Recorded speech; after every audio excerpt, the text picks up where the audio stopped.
free sex, LGBT, ada yang memilih hidupnya seperti binatang, ada yang memilih teori kebahagiaan dengan cara pergi ke hutan yang paling dalam, dia tinggalkan anak istrinya, ya, dia tinggalkan anak istrinya, dia tinggalkan kerjaannya. Ketika ditanya apa yang dicari, ketenangan. Yang dicari ketenangan. Nah, bahagianya kita teman-teman sebagai seorang muslim dan muslimah, Allah tahu itu semua.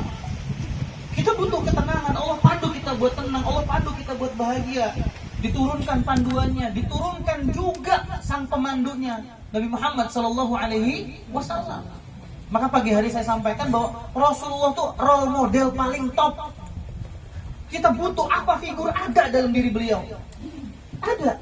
Apa? Mau cari apa? Mau cari pemimpin? Mau cari suami? Mau cari seorang orang tua yang baik? Mau cari kakek terbaik? Nabi dipanjangkan usianya 63 tahun bukan tanpa alasan. Biar semua tugas job sebagai laki-laki sudah beliau selesaikan. Mau jadi suami? Siapa suami yang lebih baik daripada Rasulullah? Ketika suami istrinya 9 perempuan, semuanya dipoligami, tanyakan sama Ibunda Aisyah, kenapa beliau bangga? Kalau poligami menyakitkan, gak mungkin Ibunda Aisyah sampai mengatakan, tidak ada wanita yang paling bahagia daripada aku. Aku digauli di bulan Syawal, dinikahi di bulan Syawal, adakah wanita yang lebih bahagia daripada aku? Itu testimoni dari lisan seorang perempuan. Adapun praktek hari ini banyak menyakitkan, mungkin salah. Idolanya bukan Rasulullah, gitu. Tata caranya bukan tata cara Nabi. Masya Allah. Mau cari apa lagi? Mau cari suami paling romantis? Ya Allah, Nabi paling romantis. Kalah opa-opa yang antum tonton di film Korea itu, yang opa-opa sarang manuk, jadi susuh namanya kalau orang Serang bilang. Enggak. Nah, Nabi Muhammad SAW tuh baik verbal, baik tindakan ataupun kata-kata romantis Nabi. Seromantis-romantis yang kita melihat pasangan di sosial media ada celahnya. Kan yang ditampilkan kan potongan part yang paling indahnya saja. Tapi Nabi gak ketemu kita celahnya Nabi, gak ketemu. Nabi pernah gitu ngehina istrinya. Gede, irang, bau, urip, maning langat. Walau sudah ketika itu sudah fitrahnya perempuan akan berubah ukuran dan lain sebagainya. Tapi Rasulullah SAW manggil saja panggilannya panggilan paling mesra. Ya Aish, ya Humaira, ta'ali. Wahai kau yang kemerah-merahan. Wahai Aish, singkatan daripada Aish. Manggilnya dia panggilan mesra. Marahnya saja Nabi masih romantis. Nabi kalau adegan di ranjang, adegan di ruang tamu, adegan pada umumnya dilihat orang romantis wajar. Ributnya Nabi romantis. Pernah satu ketika Rasulullah SAW silang pendapat lah sama Ibunda Aisyah. Sesolehah perempuan itu namanya wanita. Saya sampaikan buat yang masih single ataupun ingin menambah kembali. Bu, Pak, Kakang, sesolehahnya yang di sebelah sini nih, itu dibentuk oleh Allah dari tulang rusuk yang paling bengkok. Jadi mesti ada ujian di mana kita sabar. Makanya saya sampaikan, saya tanya nih sama ibu-ibu nih Kakang, biar kita percaya. Demi Allah, di surga banyak laki-laki apa perempuan? Jawab jujur. Laki-laki perempuan? Laki-laki. Saya tanya lagi, laki-laki apa perempuan?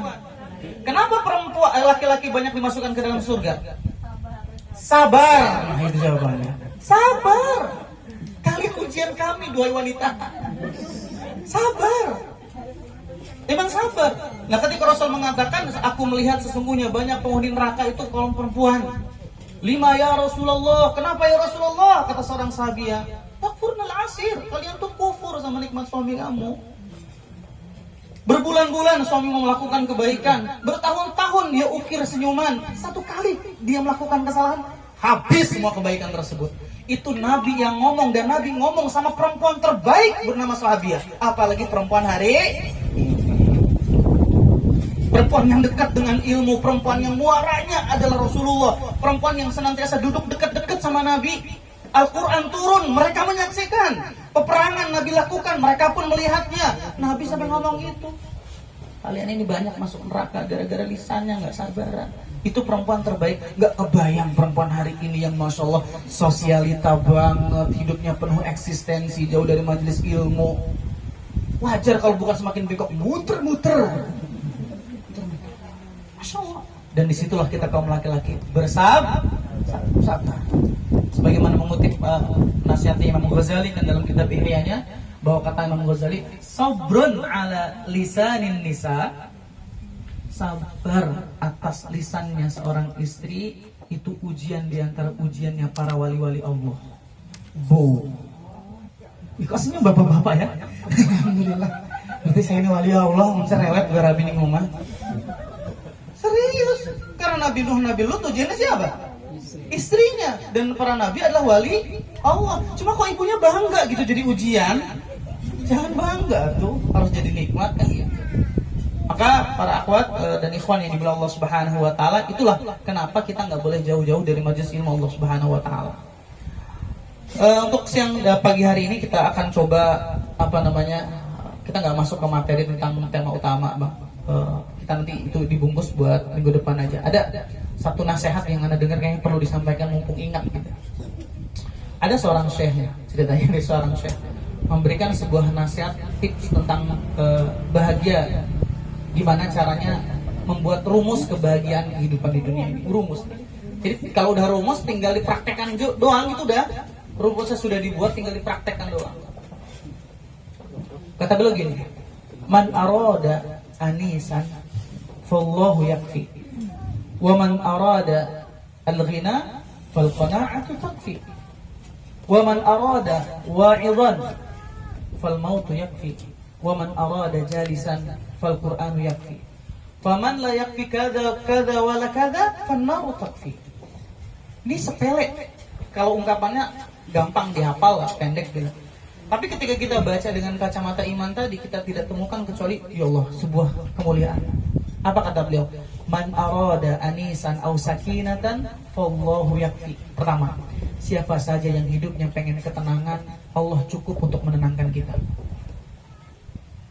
Satu nih poinnya.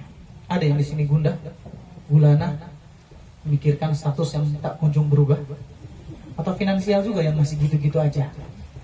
Buat para ikhwan sudah membuat strategi untuk ta'aruf nazar tapi belum jadi juga, atau membangun bisnis dengan strategi marketing yang luar biasa tapi tak kunjung sukses juga. Gundah, belum tenang, ini solusinya. Allahu yakfi. Jawaban dari semua kegundahan kita adalah Allah. Jawaban dari semua kegundahan dan kegelisahan kita Allah. Tapi kalau hidup ini tak kunjung bahagia, khawatir terus, atau bahasa anak muda hari ini disebutnya dengan overthinking lah, was-was gitu. Sering mengkhawatirkan sesuatu yang belum terjadi, belum juga move on dari kesedihan masa lalu, ditinggal pas lagi sayang-sayangnya mungkin. Ada yang bahkan akhwat kan gampang dijanjiin ya. Saya aneh sama akhwat itu. Akhwat itu kan makhluk Allah yang tidak pernah merasa salah katanya gitu. Tapi selalu salah memilih seorang laki-laki. Biasanya dibohongin iya, sakitin lagi didatengin iya, heran banget. Makanya ketika kita belum kunjung pulih dari masa lalu dan kita juga masih khawatir dengan masa depan, berarti ada penyakit was-was. Yang membisikkan was-was dalam hidup kita itu setan. Makanya Allah katakan yuwaswisu fi sudurin nas. Solusinya merapat kepada Allah. Karena yang punya ketenangan Allah. Ala bidzikrillahi tatmainnul qulub. Cuma ingat aku, kata Allah, kamu tenang. Gimana tuh punya istri yang mengingatkan kita tentang Allah, punya suami mengingatkan kita tentang Allah, punya teman-teman mengingatkan kita tentang Allah, punya usaha yang mengingatkan kita tentang Allah. Setiap kehidupan kita, di dalam kehidupan kita semuanya ngingetin tentang Allah. Tenang hidup kita. Tenang. Tapi kalau tak kunjung tenang, jangan-jangan ada salah nih hubungan kita dengan Allahnya, ada yang salah nih. Coba cross check nih, buat para akhwat, dicek nih, buat para ikhwan, cek nih kita bareng-bareng. Jangan-jangan ada miskom nih antara kita dengan Allah nih. Apa? Ternyata para ulama mengatakan kalau kita ingin berbicara dengan Allah, berbicaralah melalui salat kita. Tapi kalau kita pengen tahu bagaimana Allah berbicara dengan kita, maka bacalah ayat-ayat dan firman-Nya. Dan betul, ketika kita salat Allahu Akbar, bukankah itu cara kita berbicara dengan Allah? Maka makna salat artinya doa. Doa kan interaksi dengan Allah Subhanahu wa taala. Berarti kalau masal pertama saja belum kelar, jangan-jangan nih sholat kita masih masal satu. Coba cek bab toharohnya benar wudunya udah. Jangan-jangan kita sering menggunakan air yang berlebihan, atau tumit-tumit kita sering sekali tidak basah, wailul lil aqabi minan nar, atau tergesa-gesa was-was ketika mendatangi sholat, waktu sholatnya. Ibu, para aku pernah dengar hadis Rasulullah kalau pengen perempuan itu ditawarkan pintu surga dari manapun dia kehendaki, apa amalan pertamanya? Salat 5 waktu. Idza shallatil mar'atu khamsaha wa ahsanat farjaha wa ata'at ba'laha wa shalat syahraha. Perempuan itu kalau masuk surga amalkan 4 ini. 1, jaga salat 5 waktunya. 2, jaga kemaluannya hanya untuk suaminya. Kemudian bulan puasa ia puasa, taat sama suaminya juga, jaga kemaluannya. 4 amalan tersebut apa? Qilalaha, dikatakan kata Rasulullah Allah akan mengatakan, bahasa kita mah, sayang, silahkan masuk surga dari pintu manapun kamu sukai. Mau Firdaus, mangga silakan. Mau pintu yang mana? Silakan masuki. Yang disebut pertama kali salat 5 waktu. Karena ternyata perempuan tuh ujian terberatnya salat 5 waktu. Salat mah salat, tapi udah injury time udah. Kalau main bola udah tambahan waktu tuh udah mepet mau yaumil kiamah tuh. Baru gerebek-gerebek salat. Rajin pengajian, rajin bermades, rajin bersedekah. Tapi kalau perkara salat ngulur-ngulurin, kelas. Itulah kenapa Allah mengatakan fawailul lil musallin alladzina hum an salatihim yang lalai salatnya. Kata ulama yang dimaksud dengan lalai adalah takhruj atau khuruj an waktiha, keluar dari waktunya. Sudah mepet-mepet, ngipur jemausan punya anak. Ya memang itu ujiannya. Gimana ke bapaknya pun rewel? Ya insyaallah bapaknya sih rewel mana. Kalau bapaknya gak masih kok rewel. Itu memang ujiannya, beberes segala bentuk kewajiban seorang perempuan atau aktivitas perempuan. Itu ujiannya biar kuatkah on time, biar 5 waktunya bagus. Kalau perempuan sholatnya terjaga, laki-laki terjaga sholatnya, berarti hubungan dia dengan Allah benar, bagus. Lah, Nabi kalau lagi gundah gulana yang Nabi kerjakan apa coba? Sunnahnya Rasulullah nih, kalau kita galau apa yang dilakukan Nabi? 1, ambil air wudhu, langsung sholat 2 rakaat. Mengaplikasikan ayat Allah, wasta'inu bis sabri wassalah. Siapa yang kalau ada masalah ngambil HP? Robert kita mah dua lagi cerewet, naudzubillah min dzalik status. Astagfirullahaladzim. Masa saya harus screenshot bunda? Kiwong kan gitu nggak boleh. Masya Allah. Apalagi yang kayak gini laki-laki ting-bating, kalau laki-laki gini lebih parah lagi. Sabi cerewet, ayo orang tuker lah ini. Kita tambah masih di counter. Yang diambil air wudhu, yang dikerjakan sholat. Kalau udah perempuan dikit-dikit ada masalah ambil air wudhu, ambil sholatnya, kerjakan sholatnya. Ya Allah, Hasan Al-Basri itu kalau melihat anaknya dia langsung ambil air wudhu. Sholat, saya tanya, apa ini nggak pikir anak kan gitu kok, lihat anak, ternyata kata beliau, ini akan menolong Mona. Jadi kesolehan seorang bapak, seorang ibu itu memberikan kebaikan kepada anaknya. Masya Allah. Nah sekarang kalau ibu-ibunya, perlu cuma ngunggah status, eksistensi sosial luar biasa, follower teluk, tetangga dipaksa laki siji kalau dewek, akun ganda. Tapi kayaknya kayak influencer iya jadi gitu. Pilek ya. Semuanya serba di post, aktivitas itu nggak jauh-jauh. Hati-hati. Nggak harus semuanya kayak gitu. Capek kita kalau nurutin barang ini nih, capek. Habis waktu kita, habis waktu kita. Insya Allah nggak lepas sama sekali. Udah. Walau kita ngerti di sini ada kewajiban, tapi kewajiban kepada Allah jauh lebih penting juga. Ada kalanya, ada sekatnya. Nabi aja tidak keluar dominan sampai meninggalkan anak istrinya kan tidak seperti itu. Harus dibagi di porsi karena zalim, jangan sampai zalim. Masya Allah. Itu cara kita berbicara dengan Allah adalah dengan sholat. Kalau Allah berbicara dengan kita itu tilawatil Quran. Ya gimana mau tilawatil Quran, mau baca aja masih acak-acakan. Gimana mau mendawamkan zikirnya para sahabat yang hari Senin memulai hari Kamis hataman. Senin mulai, Kamis sambil iftar, sambil buka puasa, selesai 30 juz. Masya Allah. Subhanallah. Wajar kalau beliau-beliau ini tangguh karena dicharger langsung oleh Allah dengan ayat-ayat Allah tadi. Lihat kualitasnya kayak gimana. Subhanallah. Kayak contoh, ada sahabat namanya seorang tabi'in, Urwah bin Zubair. Urwah bin Zubair itu punya kebiasaan setiap kali ba'da salat duhur 7 juz setengah. Berarti kali 4 kan selesai. Ya, 2 hari 15 juz tuh, 4 hari berarti 30 juz. Itu didawamkan selama puluhan tahun. Nggak pernah putus.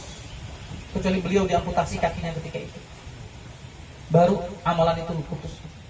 Lihat bagaimana Rasulullah Shallallahu Alaihi Wasallam qiyamnya, interaksinya dengan Al-Quran. Baru 1 rakaat saja, Al-Baqarah 2 juz diborong, langsung ke Al-Imran, lanjut ke An-Nisa. 1 rakaatnya Rasulullah 5 juz. 1 rakaat. Wajar tangguh ketika diuji oleh Allah.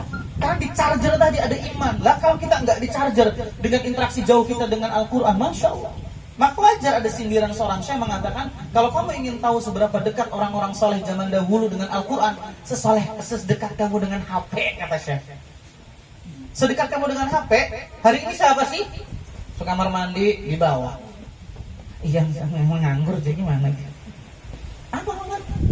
Ya bukan berarti bawa Al-Quran ke kamar mandi. Artinya saking nggak bisa dipisahkan. Bangun tidur yang dicek apa? HP. Itu buat yang punya istri ya, yang punya suami. Kalau yang masih jomblo biasanya dicek urat nadi katanya. Masih hidup apa enggak? Dicek tuh HP tuh. Postingan saya tadi malam itu like-nya berapa ya? Ya Allah, masih roros setengah. Siapa sih setengah?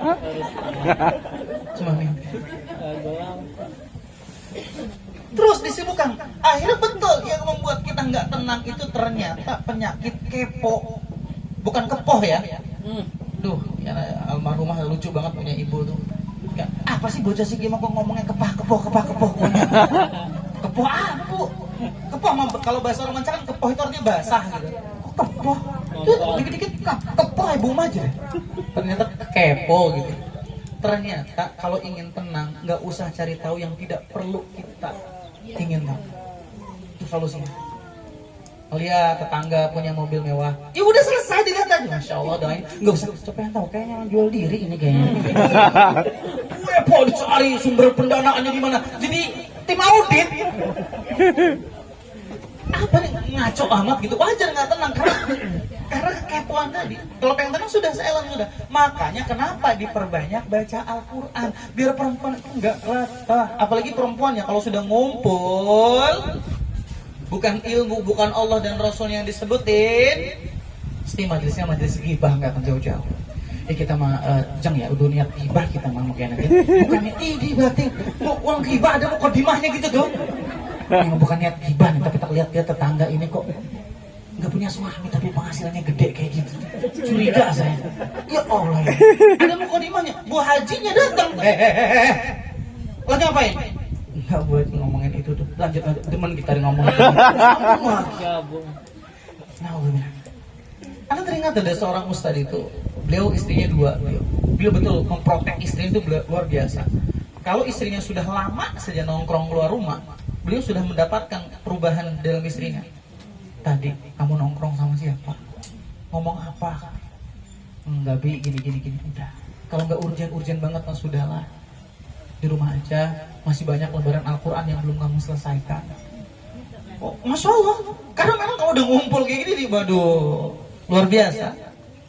Kata kiai dagelan, saya nggak tahu dalilnya dari mana. Ada kiai bilang, itulah kenapa perempuan itu cerewet, karena keturunannya ibunda Hawa, mangap katanya. Wah, ini dalilnya dari mana kayak gitu saya. Tapi kalau laki-laki lebih banyaknya kalem, soalnya dari huruf mim, Adam. Tekatuk katanya. Cocok logi katanya Adam, pantesan laki-laki itu mingkem katanya Adam. Makanya aneh kalau laki-laki cerewet katanya gitu. Nah ini pertama berarti kalau solusinya pengen tenang, Allah sebagai solusinya. Cara mendeteksinya hubungan kita dengan Allah dengan melihat sholat dan melihat tilawatil Quran kita. Ditargetkan untuk memperbanyak. Masya Allah, luar biasa, dekat dengan Al-Quran. Soalnya tidak kami temukan ketika Syekh Dr. Majid Irsan Al-Kilani menulis buku namanya Hakadha Dhuhara Jailus Salahuddin. Jadi beginilah bagaimana Jailus Salahuddin itu dilahirkan, generasi Salahuddin. Ya Allah, melihat perempuan-perempuan di zaman itu merinding kan. Rata-rata gelarnya Syekhah, Hafidhah, Alimah, pintar-pintar, alim-alim, dekat dengan Al-Quran. Makanya rahim yang terjaga, rahim yang suci, bertemu dengan air mani yang terjaga, tidak akan lahir kecuali orang hebat. Itu sudah jadi kaidah formula itu. Kalau air mani yang terjaga ketemu sama rahim yang terjaga juga, nikah, lahir orang hebat. Lahir orang hebat. Insyaallah. Jadi jangan remehkan perannya menjadi seorang istri. Makanya kenapa hari ini banyak media-media yang menggiring perempuan itu nggak bangga jadi seorang istri, nggak bangga jadi seorang istri. Kalau ketemu sama teman kampusnya ditanya, di mana aktivitas kamu, kuliah di mana? Aku jadi ibu rumah tangga doang. Minder kan? Minder. Dia lupa kalau Al-Quran mengabadikan tugas utamanya seorang perempuan itu jadi istri. Nggak akan lahir orang-orang hebat tanpa istri yang hebat, tanpa ibu yang hebat. Nggak bisa. Lah hari ini malu. Makanya wajar karena idealisnya seorang perempuan di usia, bagi orang-orang yang terlalu idealisnya tinggi sampai usia 30 tahun lebih, 40 tahun, belum nikah-nikah. Alasannya bukan udzur syar'i, karena idealisnya yang tinggi, ya Allah menyia-nyiakan aset yang Allah titipkan dalam diri perempuan. Rahim itu akan ditanya oleh Allah Subhanahu wa taala. Kalau ideal kecuali sudah ikhtiar dan mendapatkan, beda kasus. Kalau ideal terlalu idealis, Ustaz saya pengen yang tinggi, dicari ini yang tinggi-tinggi mah tinggi, tapi bau Ustaz. Terus gimana dicarinya teh? Yang agak bening sedikit, yang listrik jadi kita bening, mulus nggak nih? Kecuali rompal, Masya Allah, cari yang putih memputih tapi agak kegemukan Ustaz. Tuh ya Allah, jadi kita kan di print baik, print, cocoknya di mana? Bisa di print. Ya pasti akan menemukan kekurangan sebagaimana kita juga memiliki kekurangan. Demi Allah, buat teman-teman yang sudah berumah tangga pasti akan mengalami. Ternyata ketika sudah berumah tangga yang paling dibutuhkan adalah agama. Setuju? Setuju. Cantik luar biasa, Masya Allah. Skincare-nya diambil dari DNA ulat apa gitu misalkan. Piton misalkan, ular sawah misalkan gitu ya. Ya kan glowing terus ular sawah kan gitu. Apa sih bahasa orang Serang itu ya? Ngelupas up kulitnya itu, nyungsumi bahasanya tuh. Ya, glowing terus tuh. Kelakuannya nggak taat. Jangankan maaf mau menggauli, ngeliat saja emosi. Makanya salah satu di antara adabul firas saja, adab ketika diranjang saja, ketika sudah mulai nggak usah melakukan hal-hal yang membuat pasangan itu bad mood. Adabnya. Masa lagi romantis tiba-tiba istri ngomong, Kang Pri main bayaran anak-anak itu. Lah suami langsung mau mulai lagi, token bunyi bang. Aduh. Insyaallah luar biasa. Itu penting. Bisa ketawa aja. Ya, itu penting. Maka jangan sampai sepelekan menjadi peran seorang istri, jangan sepelekan. Hari ini kalau perempuan-perempuan yang tidak sadar dengan tugas utamanya, kalau kita memang beriman, tinggal dibuka dalam Al-Quran tugas utama perempuan jadi apa. Baru kita akan ketemu. Gitu. Yang pertama tadi keterangan kepada Allah. Waman arada jalisan, siapapun yang ingin mencari teman duduk terbaik, maka Al-Qur'anu yakfi. Al-Quran sebaik-baik teman duduk. Indah melihat orang di usia senja di pelataran rumahnya bacanya Al-Quran, gitu kan indah, Masya Allah. Santai. Tapi anehnya kenapa sih kalau scroll HP masa 1 jam itu kurang banget. Coba baca Al-Quran 1 jam. Masya Allah. Kencang doang di awal. Bismillahirrahmanirrahim. Pertamanya doang nih. Tabarakalladzi leang. Sering terjadi. Gak tahu saja kalau lembar pertama tuh masih jelas, lembar kedua tuh ya gini lagi. Sudah selesai. Masya Allah. Abruk. Kalau baca surah Yasin itu langsung titik-titik turjaun aja udah. Balik kasur. Udah geblok aja. Masya Allah luar biasa. Coba. Bagaimana tempat duduk kita Al-Quran? Kalau apa Al-Quran itu ketika kita baca nggak nikmat? Karena kita nggak paham. Itu masalahnya. Kalau kita paham, maaf, Abu Jahal, Abu Lahab, bapaknya Khalid bin Walid, siapa namanya Walid bin Mughirah, itu kalau malam-malam sengaja ngintip aktivitas Nabi melakukan qiyamul lail. Karena mereka ikut menikmati indahnya Al-Quran. Lah kalau Abu Jahal, Abu Lahab bisa menikmati Al-Quran, kan aneh kalau kita orang Muslim nggak bisa menikmati Al-Quran. Masya Allah, kan aneh betul. Kalau orang-orang orientalis saja bisa masuk Islam sebab bisa tadi karena paham baca Al-Quran, paham. Kita kan enggak, masih dianggap Al-Quran itu sebagai beban. Padahal Al-Quranlah sumber kemuliaan. Tidak dekat satu peradaban dengan Al-Quran kecuali Allah naikkan derajatnya. Tengok Rasulullah dekat dengan Al-Quran, mulia, dijuluki Sayyidul Anbiya. Nabi meninggal dunia diteruskan sahabat dengan Al-Quran diberikan futuhat, pembebasan penaklukan naik sampai Daulah Abbasiyah. Sampai Daulah Abbasiyah ketika itu umat Islam meninggalkan Al-Quran, jatuh cinta dengan dunia, jatuh seketika itu di pangkuannya tentara salibis. Ambruk kembali, kemudian diproses kembali oleh ulama-ulama besar, dipulihkan kembali. Ayo kita dekat dengan Al-Quran, kita dawamkan Al-Quran, dekat tazkiyatun nufus, naik sampai lahir generasi Salahuddin Ayyubi. Kemudian turun lagi, berakhir sampai 1924, jebret, Turki Utsmani hancur kembali. Setelah itu ternyata kita masih jauh dari Al-Quran hari ini, masih jauh. Perempuan-perempuannya tidak terdengar lagi suara teriakan seperti teriakan ibunya Salahuddin. Apa ibunya Salahuddin ngomong apa? Aku nggak mau dinikahi laki-laki kecuali laki-laki itu bisa mendidik anak laki-laki saya jadi mujahid. Oh. Bapaknya bilang, aku nggak mau nikahin perempuan kecuali perempuan itu mampu melahirkan seorang mujahid. Dua cinta ini jauh, tapi bagi Allah terasa dekat karena Allah nggak akan kehabisan cara untuk menyatukan dua orang yang punya visi sama dengan surga. Sampai lahirlah Salahuddin Ayyubi. Nah ini cita-cita apa? Nikah hari ini cita-citanya apa? Merubah status. Karena kita udah chemistry dapat Ustaz. Kita sama-sama anak pendakian Ustaz. Makanya bawaannya pengen saling mendaki satu sama lain. Ya Allah. Gara-gara anak pendakian, gara-gara satu hobi, gara-gara satu daerah, receh banget ya. Nikahnya receh banget gitu. Apalagi cuma ketemu gara-gara di pasar mungkin cangkungnya terbang, kemudian yang satu ngambil, yang satu ngambil juga. Backsound, tukang iwak gembrang. Backsound ya dapat. Setelah itu nulis, cintaku bertemu di pengkolan pasar dekat penjual kangkung samping penjaga ikan. Bisa. Jodoh. Setelah itu dadakan. Sudah nikah mau ngapain ya? Bingung. Berjalan waktu dititipkan generasi, perut membesar, hamil, punya anak, bingung juga mau diarahkan kemana. Karena semuanya serba dadakan. Ingat, orang Islam itu bukan Marvel.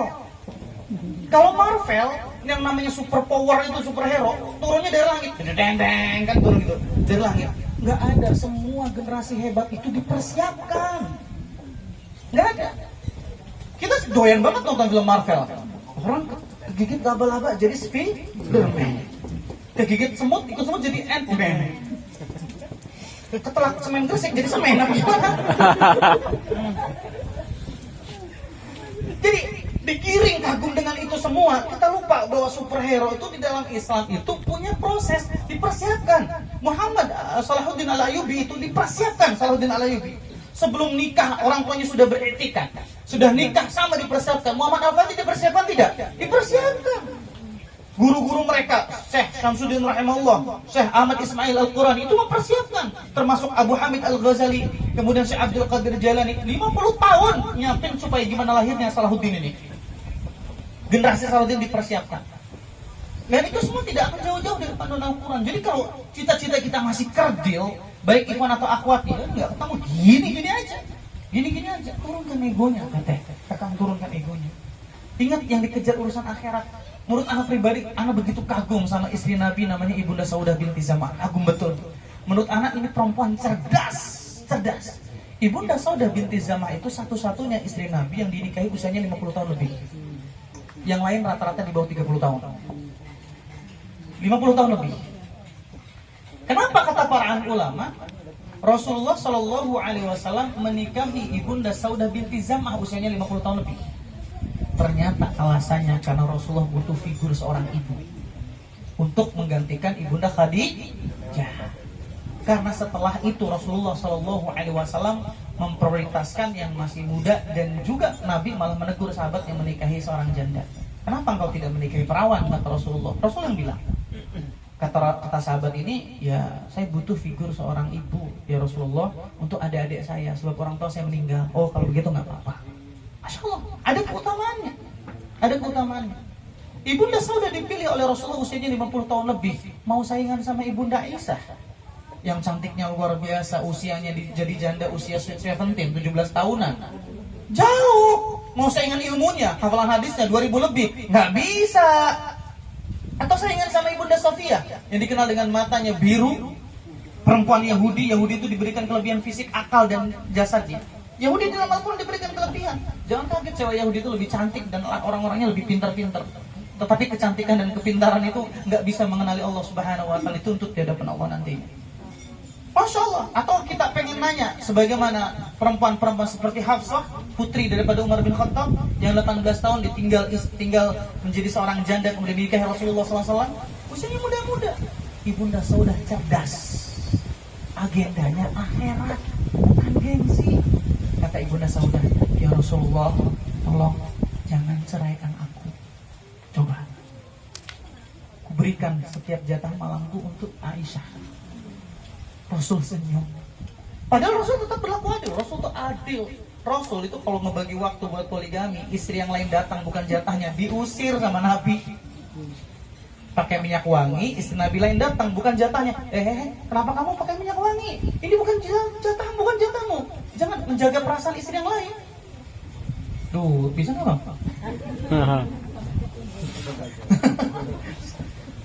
Apa buktinya? Karena ketika itu Aisyah mendekati Nabi dalam kondisi badannya wangi. Ketika itu ditegur sama Nabi, Aisyah, bukan jatahmu, bukan gilirmu, jatahku ya Rasulullah. Sebab Sofiyah memberikannya untukku. Waktu itu Ibunda Sofiyah lagi dimarahin sama Rasulullah. Kata Ibunda Sofiyah, tolong jatah malamku gue berikan untukmu, tapi tolong sampaikan maafku kepada Rasulullah SAW. Gimana jalan untuk membentuk perempuan sehebat-hebat itu? Nggak mungkin lahir kecuali laki-lakinya juga hebat. Bisa. Laki-lakinya udah hebat. Kalau laki-lakinya suruh pengajian aja susah. Apa yang Ustaz, ada udur ini, ada udur, mundur, lama-lama jadi undur-undur. Orang maju-maju, mundur-mundur baik. Mau suruh sedekah sulit, suruh berjuang sulit, suruh ini sulit, masya Allah luar biasa. Tapi kalau ngomong sunnah, poligami, barang sudah dilakukan, nggak dipandu ilmu, dari mana kan? Dari neraka menuju neraka. Nggak bahagia juga ternyata. Masya Allah, ternyata dipandu betul-betul dengan ilmu. Masya Allah luar biasa. Maka balik lagi tadi, kehebatan Rasulullah SAW dalam memanage itu yang hari ini hilang ilmu tersebut kalau tidak diamalkan, tidak dipelajari. Jalis, sebaik-baik teman duduknya adalah Al-Quran tadi. Yang berikutnya yang ketiga, waman arada, kata beliau, waman arada al-ghina. Ini yang poin buat para pembisnis nih, buat para pembisnis. Siapapun yang ingin hidupnya kaya raya, fal qana'atu takfi, milikilah sifat qana'ah, maka cukup. Apa qana'ah? Merasa puas dengan pemberian Allah. Kalau qana'ah nggak punya, sebanyak apapun harta kita nggak akan cukup. Nggak akan cukup. Itu sudah baku, sudah sunatullah. Harta sebanyak apapun tidak memiliki qana'ah nggak akan cukup. Bukankah kita pernah berujar dalam hati, mungkin kalau saya gajinya 4 juta mah cukup ini untuk lala semuanya. Kasih 4 juta cukup? Enggak. Lagi ibu sering ngomong, Kakang mau poligami, sok yang penting gajinya 6 juta dulu. Udah 6 juta mau dipoligami? Enggak. Tetap aja enggak. Karena memang poligami bukan atas izin seorang istri, bukan. Melihat sanggupnya bukan dari lisan seorang istri. Iya, bukan ukuran. Enggak juga bukan ukuran. Tadi balik lagi. Rasulullah membuat kaidah, kita dikasih lembah isinya zahaban, emas. Ahabba ayyakuna wadiyani, pasti kita minta lembah kedua. Pasti pengen lagi. Kayak contoh kita punya HP. Kalau punya HP ini yang terbaik nih, aku nggak pengen ganti-ganti HP lagi lah. Enggak. Nongol lagi model terbaru, pengen lagi, nggak akan cukup. Sama dengan baju, gamis, dengan apapun dunia nggak akan puas. Ya Allah, bagus banget yang motifnya, pengen banget gamis ini, moga-moga aku kebeli. Sumpah deh kalau udah kebeli mah nggak beli lagi. Nanti rilis lagi ada motif gamis dengan pinggirannya terbuat dari kulit tangkil misalkan gitu. Beli lagi. Gak akan ada puasnya. Terus seperti itu. Karena kaidahnya alhaakumut takatsur kan gitu. Hatta zurtumul maqabir. Apa kata Allah? Kalla sawfa ta'lamun. Thumma kalla sawfa ta'lamun. Nanti juga tahu. Alhaqumut takatsur, orang-orang yang numpukin hartanya, dia nggak akan sadar ketika hatta zurtumul maqabir, sampai nanti ketemu yang namanya kematian baru. Iya, ternyata segini doang. Wajar ulama mengatakan kita ini hidup di dunia ini lagi ngimpi, lagi tidur, bangunnya pasti kain kafanin bangun. Sebentar doang ya hidup di dunia. Kenapa saya ego dulu waktu jadi wanita? Kenapa saya zalim sebagai pria dan pemimpin waktu? Sebentar doang. Baru sadar. Sebegitulah cepatnya. Coba kita ngulang yang hari ini usianya ada 30 tahun, 40 tahun, 50 tahun. Kemudian flashback ke belakang, cepat banget kan waktu berlalu. Tetap udah nggak kerasa ya. Dulu mah kalau cermin itu nggak cukup, saya 1 jam Pak Ustaz miring lagi gitu, diputar lagi jilbabnya. Isinya mengedelang rai dewek jauh gede Pak Ustaz. Banyak motif-motifnya katanya. Sudah keriput. Dulu zaman 17 tahun lewat itu geger laki-laki. Sampai bukan sweet lagi, 5 jari masuk. Kalau ini ngejungkel aja nggak dilihat sama cowok. Bodoh amat nggak ngelihat apa katanya. Masya Allah, cepet banget waktu itu berlalu. Jangan sampai tuh ketika cepat waktu berlalu tuh disia-siakan. Ambil kesempatan. Karena mati mah nggak ada urusannya dengan cantik, dengan sehat, nggak ada. Maka sebab itulah kalau ingin kaya falqonaah, miliki sifat qanaah, minta sama Allah sifat qanaah, ya Allah cukupkan saya.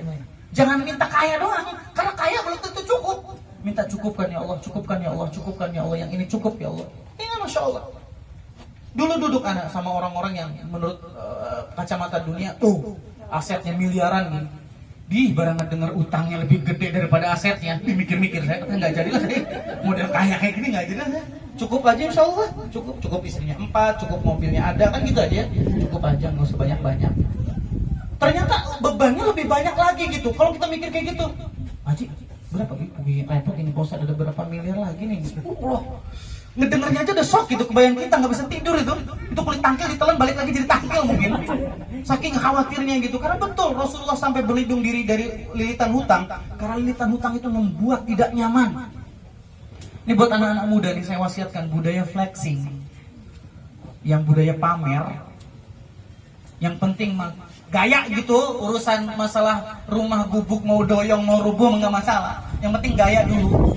HP harus ini, kemudian brand bajunya harus ini, outfitnya harus ini, kan itu dituntut.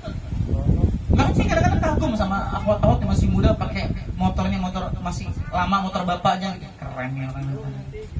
Jadi hari ini luar biasa flexing itu jadi satu budaya di tengah-tengah kaum muslimin. Akhirnya betul ketika pendidikan sekuler itu masuk ke dalam hati kita, ukuran bahagia itu materi. Semuanya diukur dengan materi. Nggak sukses kalau lulus S1 nggak punya mobil, ya kan? Nggak sukses kalau nggak punya rumah gedong, nggak sukses kalau belum punya properti ini itu. Siapa yang ukur standar kesuksesan kayak gini? Akhirnya orang maksakan diri. Kalau yang nggak nyampe, akhirnya bunuh diri, tertekan. Naudzubillah min dzalik. Maka para akhwat dan ikhwan yang dimiliki Allah Subhanahu wa taala, sebab itulah yang terakhir kata beliau, wa man arada wa'iwan fal mautu yakfi. Siapa yang butuh nasihat, maka kematian cukup menasihati kita semuanya. Sekali lagi, siapapun yang butuh nasihat, maka kematian cukup menjawab semua kebutuhan nasihat kita. Khalas, selesai ketika mati itu datang. Mati tidak ada kaitannya dengan si sehat atau si sakit. Mati tidak ada kaitannya dengan muda atau tua. Idza jaa ajaluha, jika datang ajalnya, la yastakhiruna wa la yastaqdimun, enggak bisa dinanti-nantikan, enggak bisa disegerakan, mati. Masya Allah. Baru-baru ini dikirimin satu video di masjid dulu tempat tinggal anak di Anyar. Ada kamera CCTV-nya kalau disebarin sama DKM untuk menjadi pelajaran buat kita semua. Saya kenal ada seorang namanya Pak Haji Uti, rahimahullah, semoga Allah merahmati beliau dan melapangkan kuburannya. Beliau meninggal dunia dalam kondisi sholat. Saya tahu betul Pak Haji ini adalah pribadi yang anak masih muda, tenaganya lebih gede, tapi kalau masalah rajin ke sholat jauh sama beliau. Beliau seorang yang memang dititipkan harta. Anak lihat kebiasaan beliau tuh kalau masuk masjid mesti masukin. Dan udah tua usianya mungkin 60 tahunan Bang. Tapi catatan kajiannya nggak lepas. Kalau kajian aktif Ustaz nanya. Lagi sholat Allahu Akbar di rakaat ketiga mungkin kayaknya mau sholat zuhur atau sholat isya itu, tiba-tiba takbiratul ihram udah selesai, udah mulai nggak stabil, terjengkang ke belakang, didekap sama jamaah yang di samping, ditalkinkan, ditutup la ilaha illallah, beliau selesai. Subhanallah, seindah itu beliau menutup yang namanya maut usia. Padahal kita semua pasti akan menjumpai kematian. Suka tidak suka kematian pasti datang kepada kita. Mau nggak mau kematian pasti datang kepada kita. Demi Allah, andai kematian itu bisa diminta, rasanya ingin menyudahi urusan dunia. Dunia ini melelahkan, betul? Dunia ini melelahkan, capek kita dunia. Cuma karena kita nggak boleh minta mati, itu nggak boleh. Andai kata boleh diminta, ya Allah saya pengen mati ini, capek urusan dunia ini, ruwet ngurusin orang-orang yang kadang senyum, kadang tertawa, kadang menangis, kadang marah ini. Ruwet dengan dunia yang kita setia sama dia nggak pernah setia sama kita. Kita berjuang-juang habis-habisan ngumpulin dia ninggalin kita begitu aja. Capek ya Allah, capek. Laulah talat, kata Umar bin Khattab, kalau bukan 3 hal diantaranya, kematian itu lebih aku sukai daripada hidup di dunia ini. Salah satu diantaranya as-salah wal jihad. Kalau bukan karena ini, mati lebih suka pegel hidup di dunia ini. Bahkan muridnya Imam Ahmad bertanya, ya Syekh, mata ya jidul abdur rahat. Kapan sih kita diistirahat? Saya pegel. Hina yalqa ahadu qadamai fil jannah. Kalau satu di antara kakimu menapaki tanah di surga, itulah tempat kamu istirahat. Di sini. Jadi kematian itu sebaik-baik penasehat. Akhiru dzikra hadhimil ladzat. Kalau kita sudah pegel kan? Pegel beribadah, pegel melakukan ketaatan, cepat-cepat ingat kematian. Cepat-cepat. Ketika kita melihat bahwa kematian itu pasti datang, semua beban dunia ini nggak ada apa-apanya. Dan semua kenikmatan dunia juga nggak ada apa-apanya. Masya Allah. Tapi kalau hari ini kita kena penyakit, namanya penyakit yang sering melupakan kematian, namanya tulul amal. Tul artinya towil, panjang. Amalun pakai hamzah artinya angan-angan. Yang menjadikan kita sering lupa terhadap kematian karena kita panjang angan-angan. Enggak kajian hari ini kan besok kan bisa kajian. Enggak sedekah hari ini kan minggu depan bisa sedekah. Padahal tidak ada jaminan, jangankan esok. Sore ini masih hidup kita nggak ada jaminan. 2 jam lagi kita masih hidup nggak ada jaminan. Itulah kenapa Ibunda Saudah binti Zam'ah cerdas, ingin bersaing, nggak bisa, maka kalahkan egonya untuk menebus akhiratnya. Tapi kalau statusnya Nabi dan nanti dibangkitkan di surga, semuanya akan mendapatkan kelas yang sama, surga Allah Subhanahu Wa Taala. Jadi bukan mengedepankan ego, perempuan tadi kan ego. Ketika ego akhirnya menghalalkan apa yang Allah haramkan, ego. Bodoh lama, pokoknya kayak gini itu selesai.